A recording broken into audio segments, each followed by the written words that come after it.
Now, fair Hippolyta, our nuptial hour draws on apace. 4 happy days bring in another moon.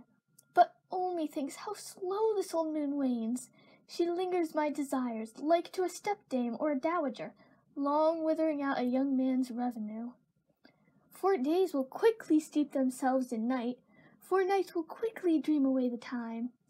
And then the moon, like to a silver bow, new bent in heaven, shall behold the night of our solemnities. Go, Philostrate, stir up the Athenian youth to merriments, awake the pert and nimble spirits of mirth. Turn melancholy forth to funerals, the pale companion is not for our pomp.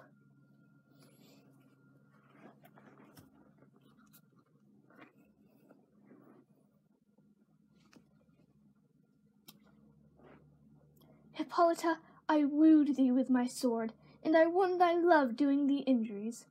But I will wed thee in another key, with pomp, with triumph, and with revelling. Happy be Theseus, our renowned Duke. Thanks, good Aegeus. What's the news with thee? Full of vexation I come with complaint against my daughter Hermia. Stand forth, Demetrius.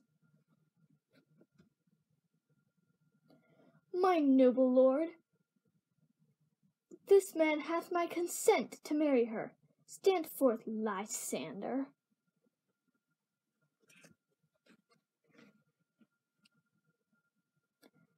And my gracious Duke, this man hath bewitched the bosom of my child.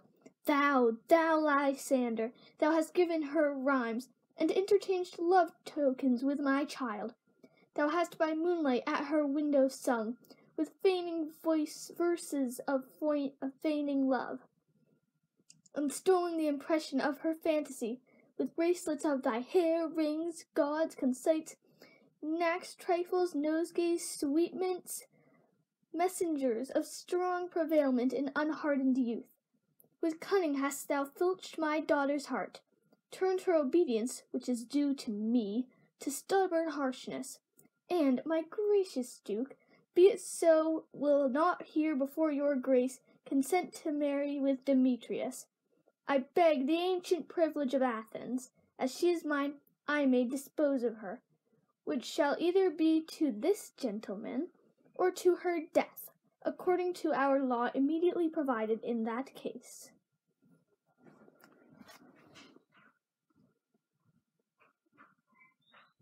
What say you, Hermia? Be advised, fair maid.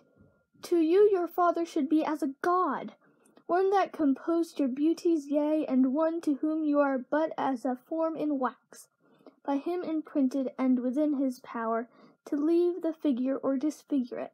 Demetrius is a worthy gentleman.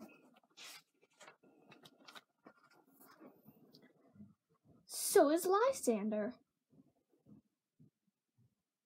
In himself he is, but in this kind, wanting your father's voice, the other must be held the worthier. I would my father looked but with my eyes. Rather your eyes must with his judgment looked. I do entreat your grace to pardon me. I know not by what power I am made bold, nor how it may concern my modesty, in such a presence here to plead my thoughts. But I beseech your grace that I may know the worst that may befall me in this case if I refuse to wed Demetrius.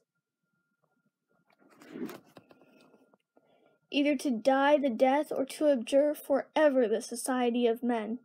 Therefore, fair Hermia, question your desires, know of your youth, examine well your blood, whether if you yield not to your father's choice, you can endure the livery of a nun, for I to be in shady cloister mewed, to live a barren sister all your life, chanting faint hymns to the cold, fruitless moon, thrice blessed they that master so their blood, to undergo such maiden pilgrimage, but earthlier happy is the rose distilled, than that which withering on the virgin thorn, grows, lives, and dies in single blessedness. So will I grow, so live, so die, my lord, ere I will my virgin patent up, unto his lordship, whose unwished yoke my soul consents not to give up sovereignty. Take time to pause, and by the next new moon, the sealing day betwixt my love and me, for everlasting bond of fellowship, upon that day either prepare to die for disobedience to your father's will, or else to wed Demetrius, as he would, or on Diana's altar to protest for austerity and single life. Relent, sweet Hermia, and, Lysander, yield thy crazed title to my certain right. You have her father's love, Demetrius. Let me have Hermia's. Do you marry him? Scornful Lysander, true, he hath my love. And what is mine, my love shall render him, and she is mine, and all of my rights of her I do estate unto Demetrius. I am, my lord, as well derived as he, as well possessed. My love is more than his. My fortunes every way as fairly ranked, if not with vantage, as Demetrius. And, which is more than all these boasts can be, I am beloved of beauteous Hermia. Why should not I then prosecute my right? Demetrius, I'll avouch it to his head, made love to Nadar's daughter Helena, and won her soul, and she, sweet lady, devoutly dotes in idolatry upon this spotted and inconsistent man. I must confess that I have heard so much, and with Demetrius thought to have spoke thereof, but being overfull of self-affairs, my mind did lose it. But Demetrius, come, Aegeus, you shall go with me. I have some private schooling for you both. For you, fair Hermia, look you arm yourself to fit your fancies to your father's will, or else the law of Athens yields you up, which by no means we may extenuate, to death or to a vow of single life. Come, my Hippolyta, what cheer, my love? Demetrius and Aegeus, go along. I must employ you in some business against our nuptial, and confer with you of something nearly that concerns yourselves. With duty and desire we follow you. How now, my love? Why is your cheek so pale? How chance the roses there do fade so fast? Belike for want of rain, which I could well between them from the tempest of my eyes. Ay me, for aught that I could ever read, could ever hear by tale or history, the course of true love never did run smooth, but either it was different in blood, oh cross, too high to be enthralled too low, or else misgrafted in respect of years, oh spite, too old to be engaged too young, or else it stood upon the choice of friends, oh hell, to choose love by another's eyes, or if there were a sympathy in choice, war, death, or sickness did lay siege to it, making it as momentary as a sound, swift as a shadow, short as any dream, brief as the lightning in the collied night, that in a spleen unfolds both heaven and earth, and ere a man hath power to say, behold, the jaws of darkness do devour it up, so quick bright things come to confusion. If then true lovers have been ever crossed, it stands as an edict in destiny, that let us teach our trial patience, because it is a customary cross, as due to love as thoughts and dreams and sighs, wishes and tears, poor fancy's followers. A good persuasion, therefore hear me, Hermia. I have a widow aunt, a dowager, of great revenue, and she hath no child.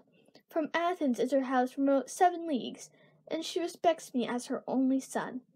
There, gentle Hermia, may I marry thee, and to that place the sharp Athenian law cannot pursue us. If thou lovest me then, steal forth thy father's house tomorrow night, and in the wood a league without the town, where I did meet thy once with Helena, to do observance to a morn of May. There I will stand for thee. My good Lysander, I swear to thee by Cupid's strongest bow, by his best arrow with the golden head, by the simplicity of Venus' doves, by that which knitteth souls and prospers loves, And by that fire which burned the Carthage queen, when the false Troyan under sail was seen, by all the vows that ever men have broke, in number more than ever women spoke, in that same place thou hast appointed me, tomorrow truly will I meet with thee. Keep promise, love. Look, here comes Helena. Godspeed, fair Helena. Whither away? Call you me fair, that fair again unsay. Demetrius loves your fair, oh happy fair. Your eyes are lodestars, and your tongue sweet air, more tunable than lark to shepherd's ear, when wheat is green, when hawthorn buds appear. Sickness is catching, oh, were favour so, yours would I catch, fair Hermia, ere I go. My ears should catch your voice, my eye your eye, my tongue should catch your tongue's sweet melody. Were the world mine, Demetrius being baited, the rest I'd give to be to you translated. Oh, teach me how you look, and with what art you sway the motion of Demetrius' heart. I frown upon him, yet he loves me still. Oh, that your frowns would teach my smiles such skill. I give him curses, yet he gives me love. Oh, that my prayers could such affection move. The more I hate, the more he follows me. The more I love, the more he hateth me. His folly, Helena, is no fault of mine. None but your beauty, would that fault were mine. Take comfort, he no more shall see my face. Lysander and myself will fly this place. Before the time I did Lysander see, seemed Athens as a paradise to me. Oh, then what graces in my love do dwell, that he hath turned a heaven unto a hell. Helen, to our minds we will unfold, tomorrow night when Phoebe doth behold her silver visage in the watery glass, decking with liquid pearl the bladed grass, a time that lovers' flights doth still conceal. Through Athens' gates have we devised to steal. And in the wood, where often you and I upon faint primrose beds were wont to lie, emptying our bosoms of their counsel sweet, there my Lysander and myself shall meet, and thence from Athens turn away our eyes, to seek new friends and stranger companies. Farewell, sweet playfellow, pray thou for us, and good luck grant thee thy Demetrius. Keep word, Lysander, we must starve our sight from lovers' food till morrow deep midnight.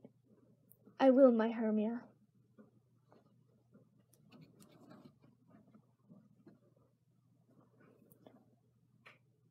Helena, adieu.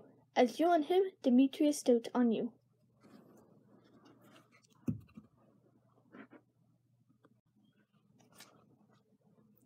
How happy some or other some can be. Through Athens I am thought as fair as she. But what of that? Demetrius thinks not so. He will not know what all but he do know. And as he errs, doting on Hermia's eyes, so I, admiring of his qualities. Things base and vile, holding no quantity, love can transpose to form and dignity.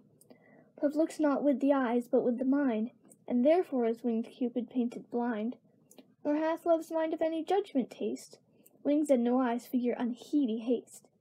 And therefore is love said to be a child, because in choice he is so oft beguiled. As waggish boys in game themselves forswear, so the boy love is perjured everywhere. For ere Demetrius looked on Hermia's eyne, he hailed down oaths that he was only mine. And when this hail some heat from Hermia felt, so he dissolved, and showers of oaths did melt. I will go tell him of fair Hermia's flight, then to the wood will he tomorrow night pursue her. And for this intelligence, if I have thanks, it is a dear expense. But hear in me nigh to enrich my pain, to have his sight thither and back again.